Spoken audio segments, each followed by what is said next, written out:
Bueno, vamos a ver un poco a Freinet. Freinet, como tipo, es un tipo muy curioso.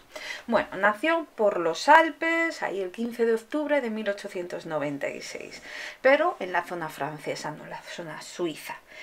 Y realmente era de familia pobre, muy pobre, campesino, y cuando era pequeño, a los 14 años, no pudo estudiar más, como la mayoría de la gente, y se puso a trabajar de pastor de ovejas. Ya hemos visto varios pastores de ovejas por aquí, ¿verdad? Bueno, el problema que pasó es que justo cuando cumplió 18 o 19 años, no sé muy bien, eh, estalló la Primera Guerra Mundial. La Primera Guerra Mundial fue una cosa devastadora para la moral y la visión del mundo. ¿Por qué? Porque nunca había existido una guerra como esa.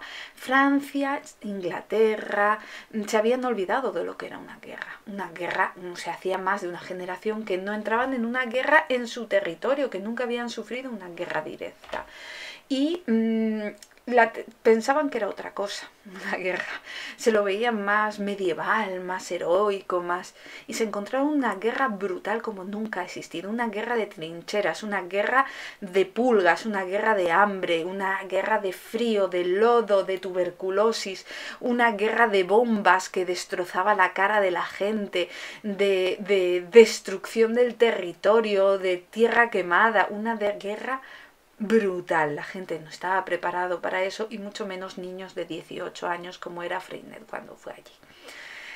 No terminó la guerra porque fue herido gravemente en un pulmón, y eso seguramente le salvase la vida porque le replegaron, le dieron la Legión de Honor cuando terminó la guerra, y pudo desarrollar sus teorías pedagógicas porque con la pensión que le dio el Estado por la Legión de Honor, por sus actos heroicos que salvaron la vida de mucha gente, arrastrando a las personas y salvando a sus compañeros, a un herido de metralla, y salvó a muchos compañeros, y por eso le dieron la Legión de Honor. Y bueno, pues le dieron una pequeña pensión que le permitió seguir estudiando y le permitió desarrollarse como pedagogo. Ojo, no terminaron ahí sus aventuras. O sea, que Freinet no solo vivió la guerra una vez, sino que él claramente venía de una familia pobre. Y se venía una familia pobre, nunca tuvo dinero, y se dio cuenta de que la guerra era una mierda, que se la habían metido a la gente pobre, a los pringados, eran los que murieron en las trincheras. La gente pobre es la que se estaba matando, y claro, eso le hizo entender muchas cosas, le hizo entender que el nacionalismo no es bastante para el odio que había, que los enemigos alemanes no eran niños como él, porque era un niño, 18 añitos, y todo eso le hizo meterse. Y además la filosofía que estudió en la universidad, pues una filosofía kraussiana, junto con que en la universidad se relacionó con el marxismo pedagógico, y se metió, pues sí, no, a ver, no estuvo en el Partido Comunista porque como que tenía sus propias ideas. Era demasiado libertario para que los comunistas le quisiesen. Y eso también le causó problemas en la escuela moderna, escuela nueva. ¿Por qué? Porque los de la escuela nueva tampoco lo querían, porque lo consideran demasiado comunista, demasiado libertario. Bueno, la cosa es que se desarrolló como pedagogo, formador, creando escuelas, trabajando desde el minuto número 1 en escuelas para pobres, y llegó la Segunda Guerra Mundial. Ya le pilló un poco más mayor y enfermo, porque es que nunca se recuperó de la herida del pulmón que recibió en la Primera Guerra Mundial, y ya era mayor, que nació en el 96, y bueno, pues del 39 pues ya no se consideraba joven, pero se le consideraban comunista. Entonces, ¿qué es lo que hicieron los franceses? Pues le metieron en un campo de concentración porque le consideraban demasiado comunista, y la Francia nazi, que hubo un trozo de Francia que que estaba confabulada con los nazis y le metieron en un campo de concentración del que consiguió salir, se juntó con españoles, con maquis españoles, y hizo la guerrilla. A pesar de estar enfermo, hizo la guerrilla para acabar con el horror nazi y para liberar a la mayoría de la gente que pudo de los campos de concentración. O sea que todo eso luchó hasta que consiguieron echar de Francia a los nazis y el final de la guerra, jugándose la vida y salvando también a muchísimas personas de los campos de exterminio que se encontraban, exterminio nazis, que se encontraban también en Francia. O sea que mirar a esta persona, qué interesante es. Esta persona, este Freinet, que simplemente se considera como un pedagogo que era demasiado comunista para formar parte de la escuela nueva y de escuela moderna y la escuela moderna, pero que los comunistas tampoco lo querían por considerarlo demasiado libertario. A que eso es muy interesante, a que no lo hubieseis imaginado de esta persona, y además desarrolló unas teorías pedagógicas muy interesantes. Bueno, como digo, participó en la escuela moderna y en grupos pedagógicos y fue uno de los maestros líderes del grupo de París de esta escuela moderna. Pero se desvinculó bastante cuando hubo la primera escisión, como una ruptura, porque había dos posiciones que estaban todo el rato pegándose en París sobre diferentes formas de ver la pedagogía en esta escuela moderna. Y claro, él era el líder, Freinet era el líder, por razones obvias, pero esa ruptura no la llegó a superar. El no conseguir que todas las personas, a pesar de las diferencias, trabajasen unidos por un fin común, que es la educación, le afectó muchísimo. Se dividió en dos grupos, la escuela donde él trabajaba y el movimiento pedagógico que él trabajaba, con el que él estaba. Por un lado estaba el grupo de investigación, que eran los parvulistas, ¿vale? Que aquí estaban Oury, no sé cómo se llama este hombre, y por otro estaban los psicosociólogos, que eran de Fonvieille, que realmente no se llevaba muy bien con Freinet. Bueno, y se separaron estos psicosociólogos, y se separaron, y eso le marcó mucho, y de ahí se fue desligando poco a poco. Ya era muy mayor, del 64, o sea, ya era muy mayor para la época, y eso le afectó mucho, y bueno, realmente se desvinculó totalmente. Bueno, aunque sí que su pedagogía tuvo un gran arraigo en Francia, ¿vale? Sobre todo en la década de los 60. De una manera importante. Tenemos que ver que, claro, el hombre se estuvo formando tras la Primera Guerra Mundial, y después en la Segunda Guerra Mundial le tocó luchar otra vez, o sea que el pobre hombre tampoco podía, fue ya en los años 60, 50 y 60 cuando realmente pudo desarrollar sus teorías pedagógicas.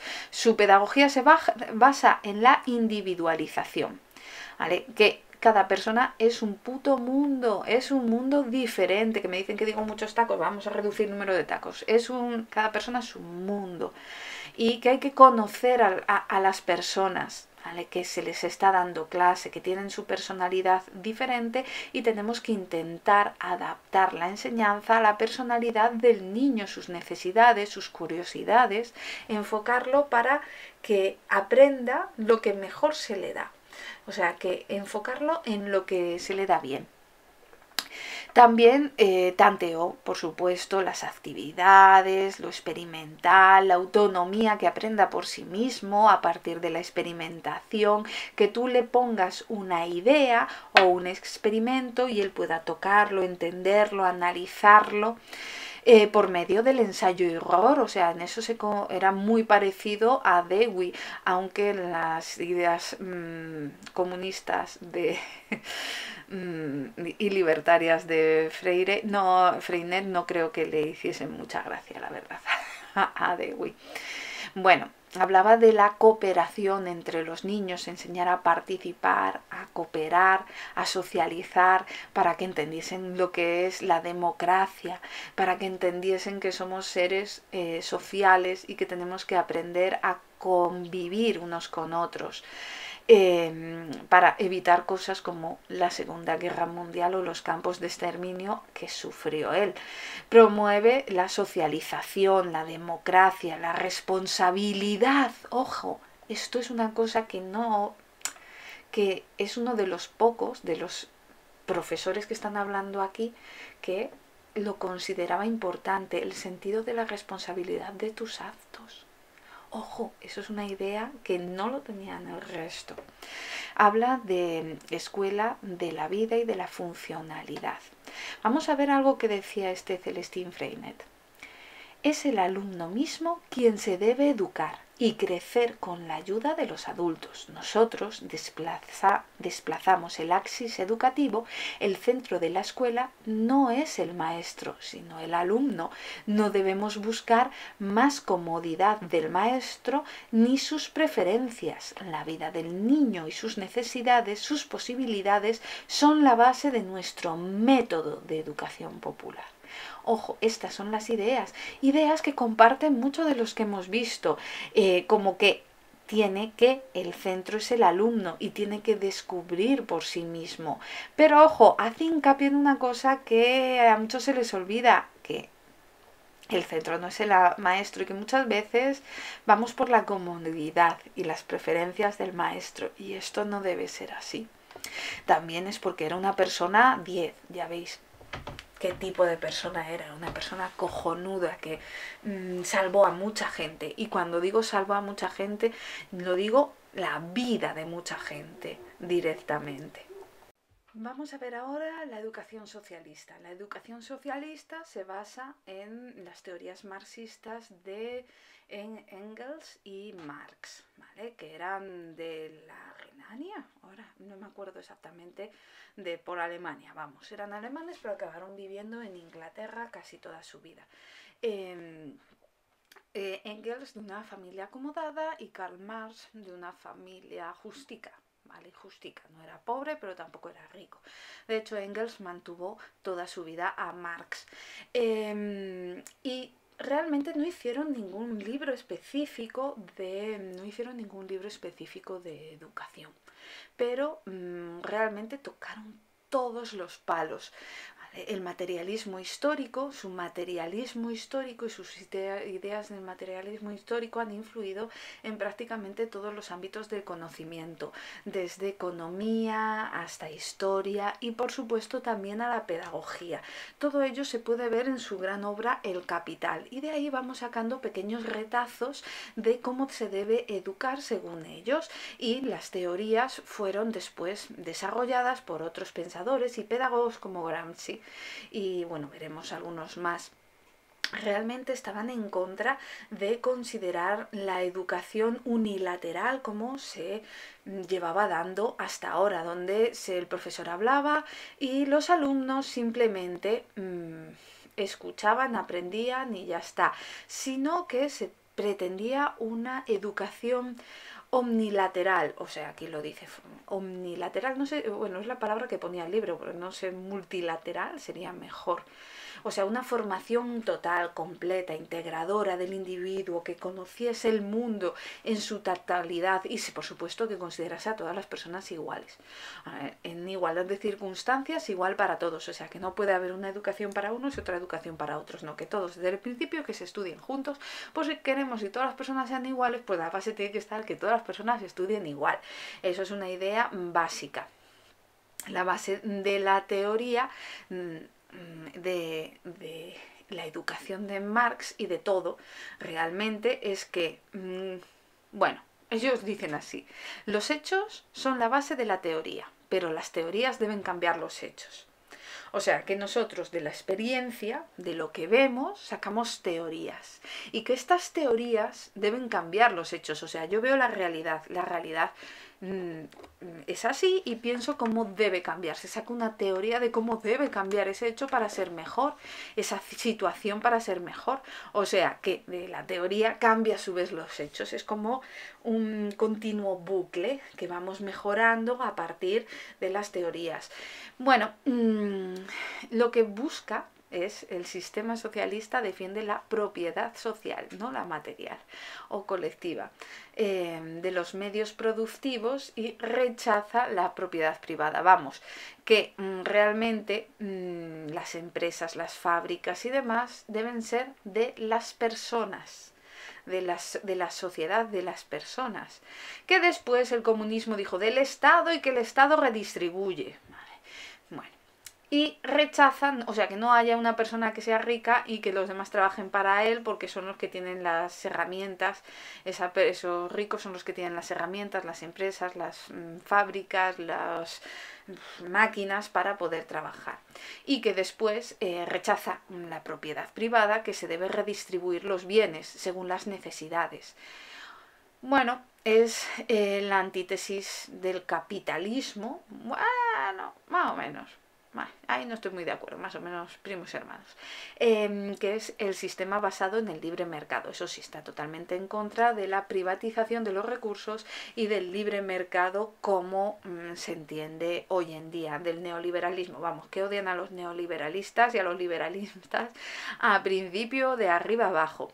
Y la educación socialista, que es lo que nos interesa, consiste en la importancia que se otorga a la colectividad, a los grupos, a las personas, pero no individuales, sino a los colectivos, a la comunidad de gente. El individuo queda solapado por la sociedad, por los grupos. Lo importante es el grupo, no el bienestar del individuo, el bienestar total. Bueno, deja de ser, por lo tanto, tan importante el individuo como lo era en el resto. Por esto, este es uno de los motivos por los que Freinet como que se le fue expulsado, que no le querían en el partido comunista ni nada parecido. Como que no se llevaba bien con ellos, porque Freinet consideraba que el individuo es lo primero, ¿vale? Y sin embargo estos no, esto es la sociedad, el grupo social es lo primero. Entonces ahí ya había desavenencias, pero después era demasiado comunista para la escuela moderna y la escuela nueva. ¿Qué le vamos a hacer? O sea, ni contigo ni sin ti tiene mis males remedio. ¿Qué le vamos a hacer? La sociedad, los grupos sociales son los que marcan la vida del individuo. ¿Vale? Que está la vida del individuo, la vida social, tiene que estar marcada por esa sociedad, con toda una serie de deberes, como son la justicia social, la caridad y demás. Las escuelas socialistas, en ellas los alumnos están instruidos todos por igual, o sea, sin importar clases, sin importar nada, que todos por igual, todos tienen que recibir el mismo trato, mismos niveles de estudio, sin importar la condición económica ni nada parecido.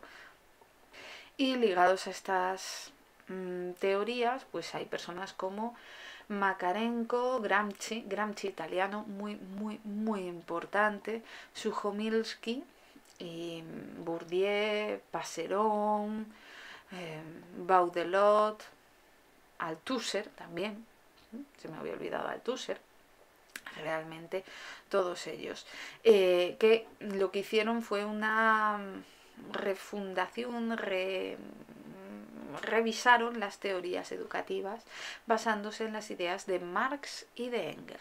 Y en general todos tienen en común tres ideas: que la escuela tiene que ser gratuita, tiene que ser laica, laica, pero vamos, que eso tenía que ser básico, y politécnica, una educación politécnica, que se aprendiese a trabajar, a crear, a vivir, y que fuese omnilateral.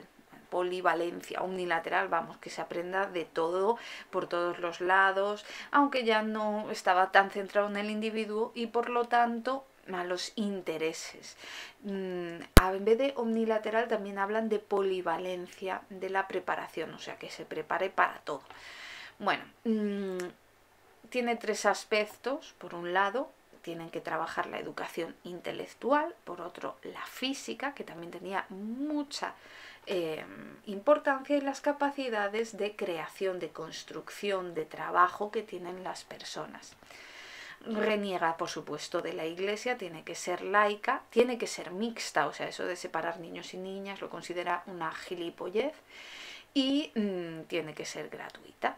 Los pedagogos socialistas, bueno, pues este Makarenko, bueno, sabemos que educación socialista, comunista se ha llevado a cabo en los países comunistas, por ejemplo en la China comunista, pero donde mejor se ve, por ejemplo, es en Cuba, que todavía hoy en día sigue con ese sistema educativo de Cuba y tiene sus cosas positivas y sus cosas negativas. En educación, estoy hablando de la educación, todo el mundo sabe que los médicos cubanos son de los mejores que hay en el mundo por el tipo de formación que se les da. Ojo, después pues no pueden hablar, no pueden ser gay, no pueden hacer nada porque como piensas diferente te matan. Ahí ya sí, pero oye, pero médicos cojonudos, igual que profesores cojonudos, hay que admitirlo. Hay cosas que tienen buenas. Y también se llevó a cabo en la URSS. Ojo, que también tenía unos profesionales, unos ingenieros que te cagas. Realmente impresionantes. Que después intentaban ir todos corriendo porque no podían decir nada, no podían hablar, no podían... Pero, oye, la formación era muy buena. Eso nadie lo va a negar. Que nadie quería vivir ahí, vale, pero que la formación era cojonuda.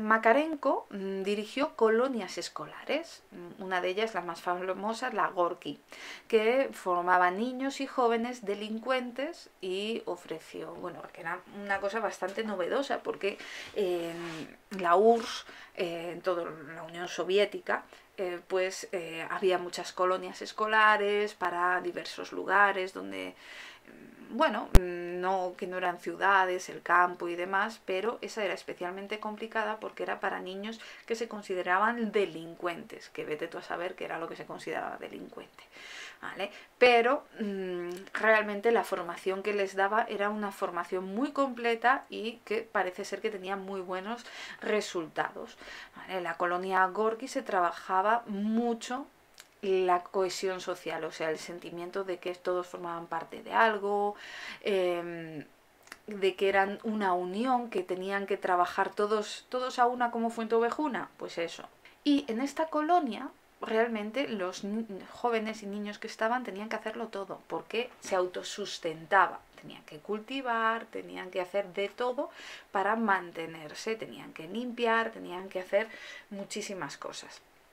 O sea que les enseñaban a la vez a trabajar. Aunque Makarenko no estaba tan de acuerdo en relacionar escuela y trabajo, pero sí que les enseñaban a sobrevivir, a mantenerse a sí mismos, a sentirse formar parte de algo, que eso era muy importante, sobre todo para los niños marginados, como eran estos, y compañerismo, encontrar a alguien en que poder apoyarte, que eso también era una idea muy interesante para esta colonia que no sé cómo se pronuncia, ¿vale? No, Gorky, supongo que se pronunciará de otra forma, pero bueno, la Gorky, ¿qué le vamos a hacer? Yo no estoy de acuerdo con la mayoría de las cosas que se establecían en esta colonia Gorky, como que lo primero es la sociedad, lo primero es el éxito de la Unión Soviética. Bueno, entendéis, ¿no? Que lo fundamental no son las necesidades del niño, sino las necesidades del grupo. Pues una mierda, el niño tiene que sentirse único, según mi entender, pero bueno, era lo que hacían en la colonia Gorky y lo que decía este Makarenko, que que yo me acuerdo de él por la Macarena, no se lo digáis a nadie, pero pues si os sirve de ayuda, Makarenko de la Macarena. ¿Vale?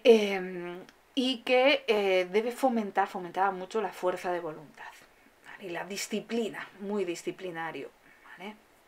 Yo estoy en contra de eso, disciplina la justa, que sí, pero razonada, porque somos racionales, que hay que intentar eso, que no está mal. Pero claro, tenemos que entender que lo que buscaba era formar ciudadanos comunistas y que se sintiesen parte de la Unión Soviética y que había que hacer cualquier cosa por la Unión Soviética. Entonces, pues claro, pues ¿qué le vamos a hacer? Antonio Gramsci era bastante mejor, tenemos que entender, era un pensador marxista de origen muy humilde, pero era italiano, no vivía en un país comunista, sino en un país católico, hasta democristiano, vamos, pobre hombre. Estuvo en la cárcel bastantes años por sus ideas y lo pasó canutas. Ese Gramsci era un tío también guay, que lo pasó canutas por enfrentarse a todos, por mantener sus ideas, tanto a unos como a otros, Tuvo muchas dificultades en su vida, ya os digo, pasó muchos años en la cárcel, no le querían ni de un lado ni del otro al final. Y tuvo unas ideas pedagógicas del esfuerzo muy interesantes. Es necesario el esfuerzo, realmente. Esto los de la UNED lo saben perfectamente. El esfuerzo es fundamental, la autodisciplina, como conceptos fundamentales. En esa época donde vivió Gramsci, pues tenemos que entender que vivió en una época de entreguerras, una época de crisis económica, social, moral, porque la Primera Guerra Mundial fue una cosa devastadora, vamos, una crisis social, una crisis del capitalismo, de la política, hombre, que se comió, vamos, que Mussolini cuando él murió pues estaba por ahí, dando por culo. Y empezó Mussolini siendo socialista, o sea que se las tuvo que ver con Mussolini. Bueno, la cultura debe estar fundamentada en la igualdad de los hombres y las mujeres, ¿vale? Que él consideraba hombres y mujeres, ¿vale? Y que deben, pero, ostras, una cosa diferente a otros, es necesario afirmar la propia personalidad y lograr una conciencia crítica y liberarse de la ignorancia. Ojo, esto es un poco diferente. No buscaba como Makarenko una máquina social del Partido Comunista, de la Unión Soviética y ya. No. Aquí cada persona es diferente. No buscaba un patrón igual para todos como Makarenko, no. Que buscaba la personalidad de la persona, una conciencia, que pensase por sí mismo, no lo que le habían dicho, coño, que eso es muy interesante. Y para ello eso solo se puede lograr por medio del conocimiento, la educación, una educación crítica. No que el profesor te suelte ahí y tú te lo aprendas y después se lo pongas en el examen. No, que aprenda a pensar, es lo que se buscaba. Lo que consideraba Gramsci fundamental, el que los alumnos aprendan a pensar. Consideraba importante la creación de clubs, ¿vale? Clubs y asociaciones, y que desde el principio, bueno, se empezasen a organizar, a autoorganizar asociaciones políticas, sindicales, que era donde él aprendió a pensar. Sí que estaba de acuerdo en las exigencias marxistas de la polivalencia unilateral, no solo que el profesor hable y los demás, y un desarrollo integral, pero no era partidario de la disciplina igual que la disciplina de Makarenko, sino que era más de acuerdo a una disciplina consciente. Esta es una idea que sacó de Lenin, porque, claro, no molaba mucho la URSS de Stalin. Ciertas teorías las habían manipulado, teorías de Lenin y de Rosa Luxemburgo, las habían manipulado a su gusto para que hiciesen lo que ellos quisiesen, pero Gramsci volvió al origen, volvió a Lenin, y ahí habló de la disciplina consciente, que sí, que es ideal que se impongan ciertas normas, ciertos límites a las libertades individuales, que no pueden hacer todo lo que les dé la gana, que hay tu libertad termina donde empieza la del otro, que hay ciertos límites. Y su principio educativo implica la relación entre la escuela con la vida, o sea que realmente que tienen que aprender a vivir y enseñarle cosas que les sirvan, ¿vale? Que también es importante que aprendan cosas sobre el trabajo, sobre la instrucción, la capacidad de dirigirse, pero también teoría, no solo eso, no solo ahí a saco paco trabajo, que solo aprendan trabajo y demás, sino que una cosa intermedia. A ver que si se para esto un segundito.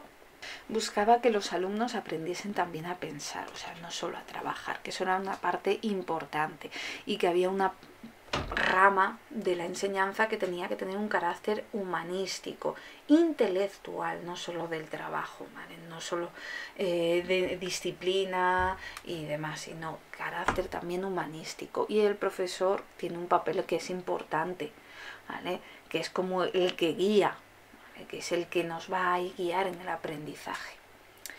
Pero bueno, no hablará nunca de la inserción del niño en la fábrica, sino de desarrollar a los niños las capacidades de trabajo. Ojo, que hay mucha gente que lo malinterpreta, y esto es muy importante, o sea, que no, no solo mano de obra, sino que enseñar a pensar, a trabajar y a vivir. Bueno, tenemos otro como Suchomlinski, que vaya, no sé cómo se pronuncia, lo siento chicos, que es mucho más majo este hombre, ¿eh? Es como el padre de la pedagogía comunista. ¿Vale? Trabajó 15 años, 35 años como maestro, que se me fue la pinza, 35 años en diferentes escuelas. Y me mola mucho más que el Macarenco este de la Macarena, muchísimo, muchísimo más. ¿Vale? También tomó muchas ideas de la escuela nueva y las metió al socialismo, a la educación socialista. Y a mí me gusta por esta idea. Sobre todo lo que me gusta más de él es la alegría, que habla de la escuela de la alegría, de la felicidad, que se tiene que intentar que los niños sean felices aprendiendo, que sean libres, ¿vale? Y esa es la base de su pedagogía, la felicidad y la alegría infantil. Un niño preocupado y triste no está en condiciones de aprender. Que esto se nos olvida mucho. A veces no nos damos cuenta que hay un niño que está ahí triste, que está ahí apocado, que se le ve preocupado. Ay, no va a aprender nada. Tenemos que conseguir un ambiente escolar adecuado, o sea, que el niño sea feliz, al menos en clase. Tenemos que intentar que sea feliz, que eso es algo fundamental. Pues eso es una idea de que no sé cómo se pronuncia, Suchomolinsky, mira, este ya no tengo trucos ni nada, Suchomolinsky. Bueno, ¿qué le vamos a hacer? Mirar una cosa interesante de Vasil Suchomolinsky. Esta persona también es muy interesante. Mirar por dónde nació en Ucrania. No como el anterior, Freinet no estuvo en la Primera Guerra Mundial porque nació ahí. Pero sí que se comió con patatas fritas la Segunda Guerra Mundial. Le tocó luchar en la Segunda Guerra Mundial.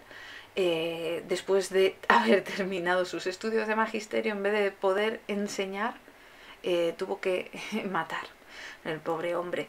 Y bueno, su mujer fue torturada y asesinada en un campo de exterminio nazi. O sea que, mirar lo que dice, que es muy interesante. Dos sentimientos me han alentado y me alientan: el amor y el odio. El amor a los niños y el odio al fascismo. Es mi corazón, arde eternamente la cólera, mas al propio tiempo siento el deseo de abrazar y acariciar a todos los niños de nuestro país. Quiero que ninguno de ellos sepa qué es el dolor. Vamos, era una persona muy interesante. Y bueno, se le encargó cuando terminó la guerra, porque bueno, él no antes se retiró del frente porque tuvo una, bueno, también metralla, es que la guerra es así. Pues acabó siendo director de un colegio, un instituto en Pavlish, bueno, en un pueblo de Ucrania.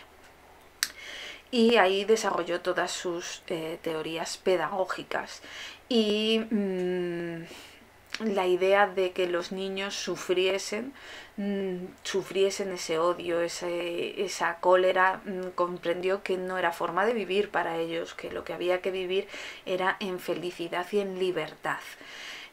Buscar la belleza, la armonía, la felicidad, las actividades, ¿vale? Que sí, que fuesen competitivas, pero realmente más para engrandecerse, para pensar, para razonar, que para luchar y humillarse y ser mejor y no, felicidad.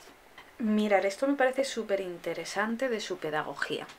Bueno, parte de la crítica a la educación tradicional, por supuesto, ya que entendía que la escuela había nacido en unas condiciones sociales y culturales totalmente distintas a las actuales. O sea, tenemos que ver que él tenía que enseñar a niños que acababan de pasar una guerra o que habían nacido en una guerra, un mundo totalmente diferente del que había nacido él. ya no sirven, no corresponden a las exigencias del presente, al no preparar a las generaciones jóvenes en la responsabilidad y en los valores de la nueva vida social y cultural. O sea, que con los valores del pasado no podemos educar a los niños de hoy, que tienen que formarse y que la sociedad va cambiando. Entonces tenemos que enseñarles a vivir para la nueva sociedad. Se imponía educar a los individuos valiosos, hombres desarrollados en todos los aspectos y con una plasticidad intelectual que les permita buscar nuevas soluciones y seguir el ritmo de los progresos científicos y tecnológicos. O sea, enseñar a los niños a vivir en ese nuevo mundo que les va a tocar vivir. Busca una educación para el futuro. Dentro del socialismo, sí, pero una educación para el futuro.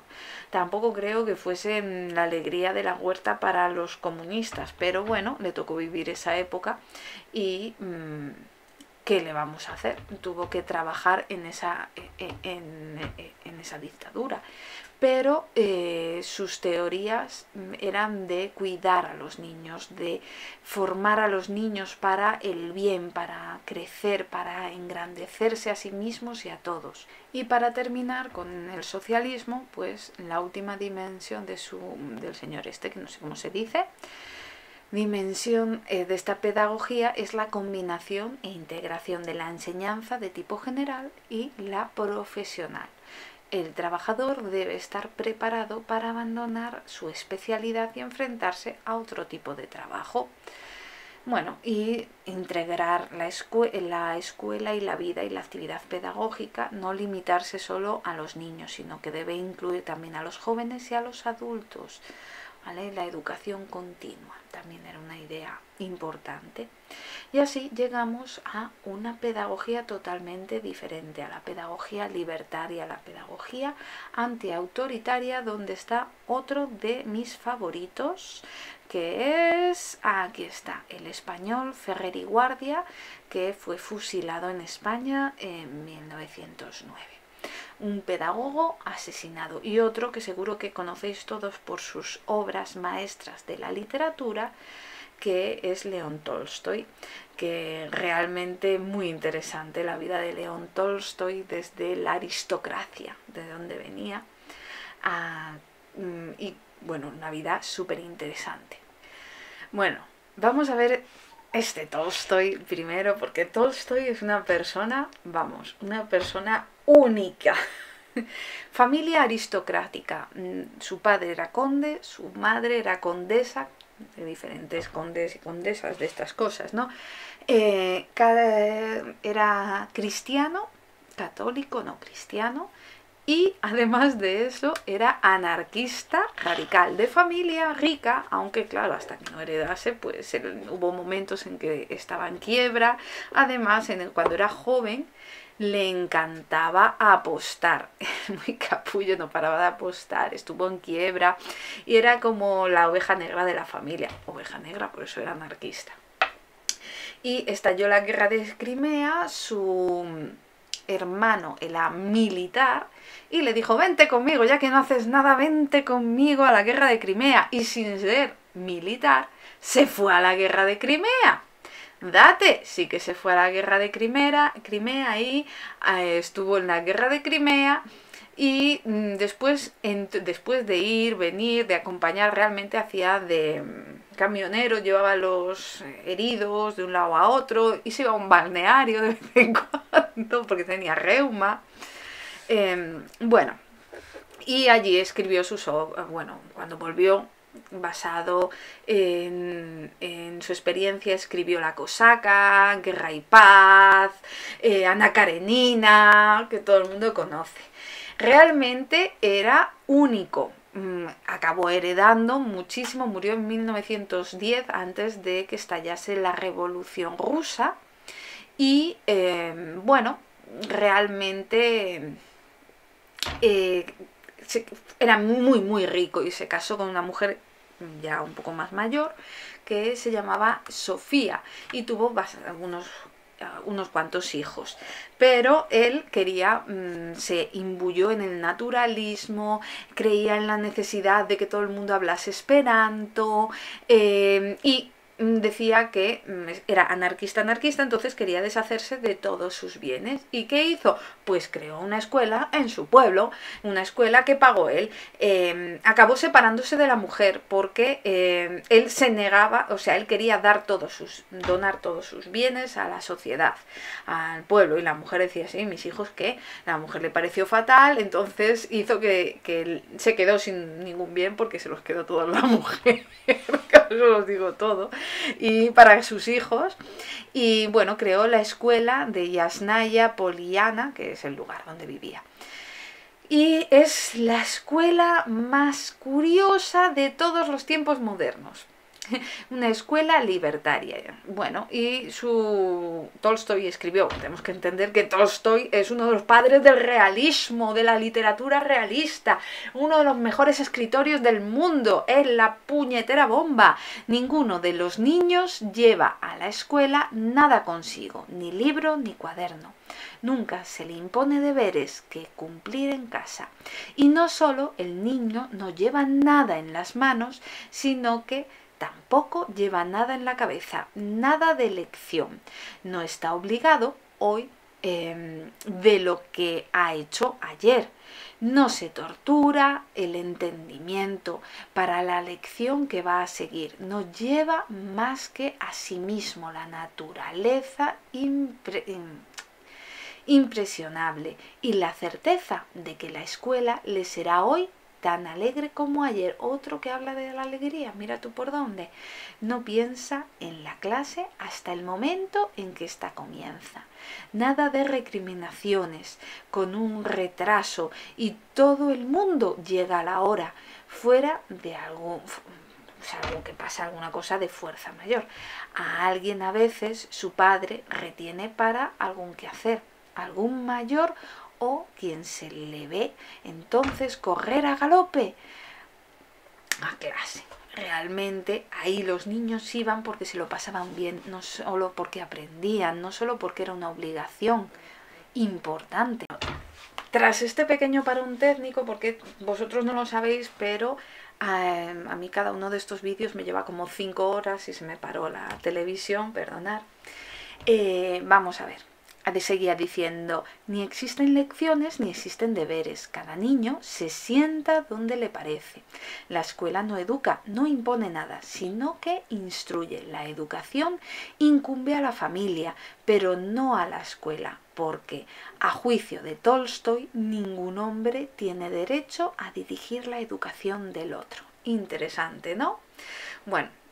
Realmente no es que los niños no aprendiesen, de hecho aprendían mucho más, o sea, se vio que tenían unos resultados brillantes, importantes, o sea, que realmente aprendían muchísimo en esta escuela. Por eso se considera una de las escuelas más innovadoras y que te lo van a recordar en todos los sitios, la escuela de León Tolstoy, porque tuvo unos resultados impresionantes, revolucionó su pueblo, su comarca entera, se revitalizó gracias a esta escuela. O sea que Tolstoy con su dinero creó esta escuela y la pagó, todo lo pagaba él, hasta que su mujer dijo que no, que eso de que dar su dinero a los pobres y a la gente que lo necesita, su dinero es para mis hijos, y ya está. Y entonces se fue todo a tomar por culo. Y ahora llegamos a Ferrer y Guardia. También podríamos bueno, entender a muchos otros, pero Ferrer y Guardia es que es español, coño, para un español que tenemos, pues vamos a hablar de él. Vivió de 1859 a 1909. Era un pedagogo y realmente se dedicó toda la vida a enseñar. Se dedicó al racionalismo pedagógico, aunque de carácter libertario. Tenía una ideología anarquista, ácrata, libertaria, como queráis llamarlo. Políticamente participó en el republicanismo libre, pensador de su juventud, y después ya se fue rápido. De joven era republicano y de mayor ya se hizo libertario. O sea, ¿no sabéis esto que dicen que de jóvenes todos son de izquierdas y después se van volviendo de derechas cuando se hacen mayores? Pues está al revés. Este dijo, no, a la manta a la cabeza. Tal como está la situación, tal como está el mundo, el republicanismo no es bastante. Aquí hay que liar la manta a la cabeza. Hay que haber igualdad de verdad, no igualdad de que el Estado decida, no. Una igualdad de todas las personas somos iguales, todos podemos llegar al máximo de nuestro potencial, que a fin de cuentas esa era su idea. Tenemos que entender que en 1936, cuando terminó la República, una de las cosas por lo que se perdió la guerra es porque Francia e Inglaterra no ayudaron a la República, no avalaron los pactos que había. Y quiero decir ayudar no en que enviasen soldados, ni mucho menos, que vinieron muchos por las brigadas internacionales, sino porque no les vendían armas.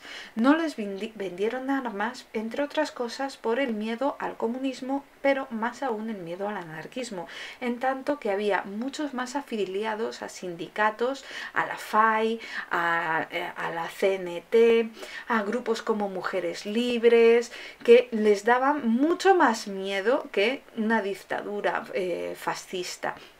Y por eso fue uno de los motivos por los que se perdió la guerra. Hubo más, por ejemplo, que cada uno iba un poco a su rollo y la fracturación, no había un frente común. Los fascistas iban todos de una como frente ovejuna, pero los comunistas mataban a los anarquistas. Los socialistas recriminaban a los comunistas. Los republicanos también contra los comunistas. Y los anarquistas, pues, a la burguesía rica y al clero. Entonces, vamos, eso era, se estaban matando todo el puto día, para que vamos. Entonces, eso es otro de los motivos. Pero si hubiese habido armas y una aviación, como estaba pactado y como se había pagado y se había hecho, pues hubiese otro gallo hubiese cantado. Pero tenemos que entender que había más de 1,5 millones de personas que se consideraban anarquistas y que participaban en, o sea, activas en el anarquismo. Había menos comunistas, también no llegaban a 1 millón, pero era también importante. Y, coño, tenemos que entender que entonces la fuerza de esos movimientos era muy grande, no en toda España, no en toda España. Claramente había lugares, por ejemplo Barcelona, donde más de la mitad de las personas que estaban afiliadas a sindicatos, organizaciones de tipo anarquista, estaban la mitad en Barcelona y la otra mitad en Madrid. O sea que o sea, casi de 1,5 millones, pues a lo mejor había 500.000 en Barcelona y 500.000 en Madrid, lo que sigues diciendo que es una salvajada, o sea, sigue siendo muchísima gente. Bueno, vamos a continuar para entender un poco la educación, lo que consideraba la forma de educar para Ferrer y Guardia, una educación libertaria. Bueno, fue realmente una idea que era muy revolucionaria para la época. Primero, la idea más revolucionaria es que consideraba que los hombres y las mujeres somos iguales. Que nos parece una gilipollez a nosotros, pero él consideraba que de verdad eran iguales. O sea, iguales. Cosa que te puede parecer a ti muy igual, muy normal, pero oye, que no hay igualdad todavía. Que se han de respetar, que han de convivir, que son iguales, tienen los mismos derechos, las mismas obligaciones. Mira, aquí te digo, era un problema incluso muy grande dentro de los grupos anarquistas. Aquí os digo una cosa que decía Durruti. Durruti, que es el padre, bueno, es anarquista por excelencia en España, es uno de los ideólogos y una persona para el anarquismo de lo más importante en España y de los revolucionarios en España. Pues Durruti no trabajaba la mujer porque a él no le contrataban nadie por anarquista. Y bueno, pues él tenía varias hijas, y cuando venían decía que no podía, que gente cuando quisiera hacer una reunión o quería hacer pues yo qué sé, lo que hagan ellos, ¿vale? Pues se reunían y se tenía que hacerlo en su casa, porque tenía que cuidar de sus hijas. Y cuando llegaban todos los anarquistas de pro, revolucionarios, expropiadores, no sé qué, teóricos y demás, pues le veían con el mandil y le veían con el mandil fregando los platos mientras hacían la reunión. Y mucha gente se reía de él, alguno de ellos se rió de él y lo cuentan y salió en discursos y salió en muchos sitios diciendo que, claro, que se habían reído de él por estar con el mandil o dando la papilla a las niñas o limpiándole los pañales a sus hijas, ¿vale? Y decía que, ojo, que era muy humano querer tener una esclava, era muy humano pero no muy libertario, que las mujeres son iguales que los hombres y que si su mujer estaba trabajando fuera de casa, él tenía que hacer todas las cosas de casa, tenía que cuidar a sus hijas porque eran sus hijas. Eso lo dijo Durruti. Pues esa es la idea de Ferrer y Guardia. Niños y niñas son iguales. No ahí en plan teórico, no, que son iguales, iguales. Eso era la idea, ¿vale? Os he puesto el ejemplo de Durruti porque es muy famoso esa frase de Durruti y esas ideas de Durruti, pero él las llevaba a la práctica en la educación. No se les enseñaba a unos una cosa y otras a otras, no, que eran iguales. También, por supuesto, estaba totalmente en contra de que la Iglesia metiese sus sucias manos en la educación, literalmente eso es lo que decía, porque la Iglesia, o sea, la educación tenía que ser laica, porque tenía que crear a hombres y mujeres libres, ¿vale? Fundó la escuela moderna, que fue de 1901 hasta, bueno, 906, que fue cuando, bueno, hasta el 909 que lo mataron, en Barcelona. Tenemos que entender que en esa época, en 909, hubo la Semana Trágica, porque murieron, había guerra con Marruecos, porque era colonia española, porque, bueno, porque no sé por qué había colonia, España se tuvo que meter a colonizar a nadie. Pero bueno, entonces llevaban mucha gente, sobre todo de las ciudades, o sea, más de 10.000 personas. Hubo una escabachina, murieron más de 10.000 jóvenes en Marruecos en la guerra, y claro, pues hubo una revuelta brutal sobre todo en Barcelona, pues se llamó la Semana Trágica, que a muchos os suena porque se quemaron conventos, murió mucho, mataron a muchas monjas y muchos sacerdotes, se quemó, bueno, ardió Barcelona. Y pues a Ferrer y Guardia, que no tuvo nada que ver, ¿vale? No tuvo nada que ver, pero era un ideólogo anarquista, y pues para ejemplificar, pues se le condenó a muerte como ideólogo de los disturbios y se le fusiló, ¿vale? Pero él no participó en ninguna, o sea, en ningún asesinato, en ninguna violencia, como Tolstoy. Tolstoy era pacifista, o sea, pacifista puro y duro, naturalista y pacifista. De hecho, era amigo de Gandhi, joder, pero se carteaba con Gandhi. O sea, estamos hablando de que todo lo contrario. Pero bueno, se le puso como cabeza de turco, básicamente. Se le fusiló como cabeza de turco. Daba una educación racionalista y libertaria, ¿vale? Y, ojo, incluía cosas como educación sexual para que las niñas no se quedasen embarazadas a los 14 años. Aceptó a niños y niñas de todas las clases sociales, que si los niños pobres y las niñas pobres no podían pagar, pues no pagaban. ¿Qué le vamos a hacer?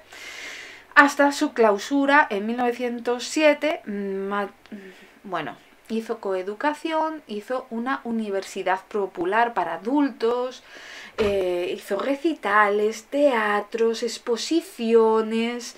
Bueno, realmente fue uno de los exponentes de la vida cultural de Barcelona en su época, porque realmente fue el que ayudó a crear conciertos, exposiciones, enseñar a leer a la gente, a los obreros que llegaban de Andalucía. Era una persona que creía en la educación y dio su vida por la educación. Creó ateneos libertarios donde se formaba, y participó en ateneos libertarios donde se formaba educación básica para todo el mundo, y realmente su forma de enseñar influyó mucho en ellas y en grupos como Mujeres Libres, ¿vale? Pero bueno, ya os digo que lo mataron y lo tiraron a un foso, como me lo tiro a una cuneta, básicamente, cosa que después se hizo mucho más en la guerra civil. Pero bueno, la escuela moderna fue realmente la escuela de Ferrer y Guardia. ¿Vale? Fue el fundador de esta escuela, racionalista, libertaria, liberadora, y una escuela muy diferente a las escuelas que había en España en esa época, que eran todas de la Iglesia. Una idea muy importante, aparte de trabajar niños y niñas juntos, es que trabajaban para la convivencia, para el compañerismo, para ayudarse unos a otros, que tenían que entender lo que era la solidaridad, ¿vale? Y que no importaba la clase social a la que pertenecieses, que erais iguales y que había que trabajar todos juntos. No estaba solo destinada a obreros, no era solo para pobres, sino para todo el mundo. Y daba una formación completa, y mucha gente, aunque no eran pobres, llevaban sus clases a esta escuela moderna, porque se daba una enseñanza racional, un racionalismo brutal, que realmente era una de las escuelas donde salían mejor preparados los niños. Entonces, pues mucha gente de la burguesía llevaba a sus hijos a esa escuela. Consideraba que a los niños había que educarlos para la revolución, pero no una revolución como podemos entenderlo, no una revolución violenta, no, a una revolución de cambio de mentalidad, ¿vale? Que aprendiesen a pensar. Eso fue una cosa de que se les acusaba, que se consideraba que buscaba la revolución, enseñar a los niños a la revolución, pero no, lo que buscaba es que enseñar a los niños a pensar, y que se debía abolir todo instrumento de coacción y represión. O sea, no se podía pegar a los niños, o sea, no puedes educar, ¿vale?, por medio de la violencia, y por tanto tampoco revolucionarios, pero no por la no violencia, sino por lo social, por lo político, por los conocimientos, ¿vale? Realmente eso era lo que trabajaban. No era una revolución, pero una revolución pacífica, ¿vale? No una revolución en plan a lo loco, ¿vale? Pues tenemos otros pensadores como Alexander Neil, ¿vale? Y bueno, hay más pensadores como los que crearon la escuela Summerhill, que no solo fue Alexander Neil, ¿vale?, sino más personas, pero bueno, que realmente estos son los más importantes que se van a dar aquí. No hay mucho más, pero bueno, Ferrer y Guardia, pues es Ferrer y Guardia, ¿qué le vamos a hacer? Neil tenía unas cosas muy interesantes. Alexander Neil tenía unas cosas muy interesantes y que vendrían muy bien en la educación de hoy en día. ¿Os dais cuenta que la sociedad de hoy en día es una sociedad donde las personas no tienen salud mental? No saben gestionar sus emociones, hay problemas graves de depresión. Bueno, pues eso era un punto fundamental para Neil. Para Neil, que bueno, fue un pedagogo irlandés, o era escocés, ay, ahora mismo no, bueno, de Edimburgo, vale, perdón, escocés, no era irlandés, perdón, era de Edimburgo. Bueno, pues creó Summerhill, que es una escuela que todavía hoy es una escuela privada que existe hoy en día para los niños de 5 a 16 años. Y lo que consideraba es enseñar a los niños en libertad. Era hijo de maestro y estudió magisterio, y tenía claro que él era maestro ante todo y sobre todo. Y lo más interesante de su educación es que consideraba que conocimientos los niños lo pueden adquirir por su cuenta, que el conocimiento los puedes adquirir de adulto, lo puedes adquirir por tu cuenta, pero lo que se debe hacer es una inteligencia emocional. Se debe aspirar a que los niños aprendan a dirigir sus emociones, a controlar sus emociones, a crecer como persona. Se basaba en las ideas de psicólogos como Freud y Reich. Y, oye, esa idea es muy interesante, que bien nos vendría a nosotros si aprendiésemos a desarrollar y a controlar nuestras emociones, ¿vale? No solo el intelecto, sino que los niños aprendiesen a ser emocionalmente sanos. aquí vendría muy bien. Pues esa es una de las ideas básicas de Neil. Tenemos que entender que una cosa es la libertad y otra cosa es el libertinaje, que no tiene nada que ver, ¿eh? Que mucha gente considera, ay, dejamos a los niños libres. No, se les da libertad de estudiar, libertad de centrarse en un tema o centrarse en el otro, pero que hay un orden, un respeto por el otro. Ya os digo, tu libertad termina donde empieza la del otro, ¿vale? El respeto es una idea básica, la convivencia es algo básico, el aprender a trabajar en sociedad, en grupo, era algo fundamental, que tenía que ver con el desarrollo emocional y social del individuo, que era lo que le interesaba a Neil, que aprendiese a desarrollarse autónomamente. Nada de autoritarismo, nada de represión, nada de pegar a los niños.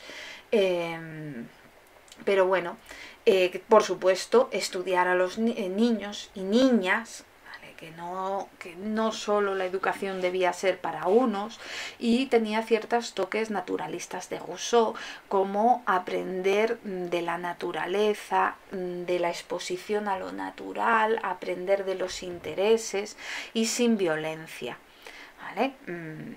A eso son las ideas básicas. Aquí vienen los objetivos de Neil, claritos así, para no volverse loco. Los objetivos de la educación sería que el niño viva su vida y no la del adulto, que eso es una cosa importante. Hay etapas evolutivas, un niño es un niño, un adulto es un adulto. No se puede tratar a los niños como pequeños adultos porque no lo son. Que trabaje alegre y positivamente. ¿Os fijáis que todo las tendencias antiautoritarias, que se centran todas estas tendencias antiautoritarias, tanto de Ferrer y Guardia como de Tolstoy, como, bueno, este era socialista, pero también este señor que no sé cómo se pronunciaba, Sukodolski, que nos decían que el niño tiene que ser feliz, coño, que tampoco es tan difícil buscar que los niños sean felices, ¿vale? Que no son pequeños adultos, que son seres que tienen que aprender positivamente. La escuela debe desafiar el poder, el odio y la moral. El niño debe hacer todo lo que quiera, ojo, sin libertinaje, pero el querer debe ser regulado, o sea, sin a lo loco. Hacer que la escuela se acomode al niño y no que el niño se acomode a la escuela. Vamos, esto es de lógica. O sea, hay que adaptar la educación al niño, no al niño se tiene que adaptar a la educación. Hay que mirar las capacidades del niño y enseñarle según estas capacidades, estos intereses.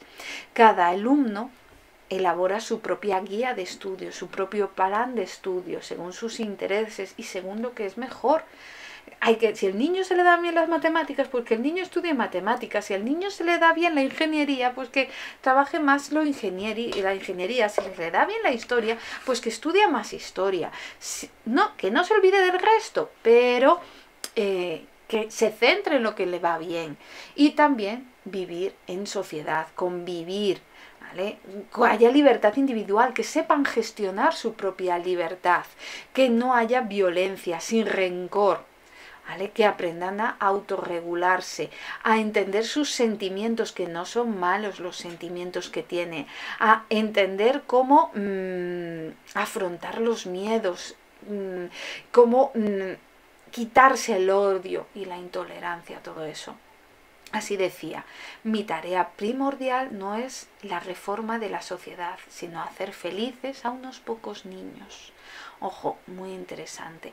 Hay más personas, yo os decía, también está Carl Rogers, doctor Carl Rogers, pionero en la psicología humanista, pero bueno, que elaboró su propio sistema de pensamiento, bueno, hubo muchos otros, ¿vale? Pero estos eran los más importantes que hay. Después de Carl Rogers también se puede decir muchas cosas, que le interesaba mucho la empatía, la solidaridad, la autoidentidad, ¿vale? Y se centraba, su forma de entender la educación se centraba en la confianza de los potenciales humanos, en la pertinencia, ¿vale?, del asunto que va a ser aprendido, que sea algo interesante.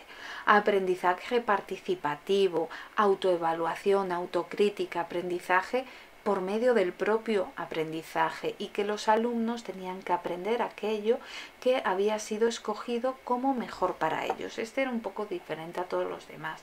No se centraba tanto en lo que realmente le interesaba, sino lo que se había decidido que tenía que estudiar. Tenemos que entender que este era un psicólogo y que era estadounidense, que realmente eso influyó mucho. Vale, aunque lo metan dentro de las técnicas libertarias, de las teorías educativas libertarias, tenemos que entender que era un poco diferente, no era como todos los demás que hemos visto. Y de ahí ya realmente se habría terminado esta enseñanza antiautoritaria, que busca formar a hombres libres, que sepan enfrentar la realidad frente a una sociedad, ¿vale? Que se busca la cooperación, la solidaridad, la participación, la autocrítica, el aprendizaje propio, la igualdad, enseñar a los niños a convivir, ¿vale?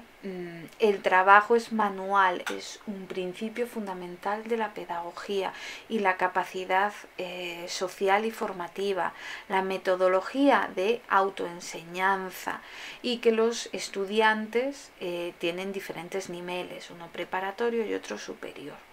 Bueno, el maestro pasa a ser maestro compañero, no autoritario, es un guía.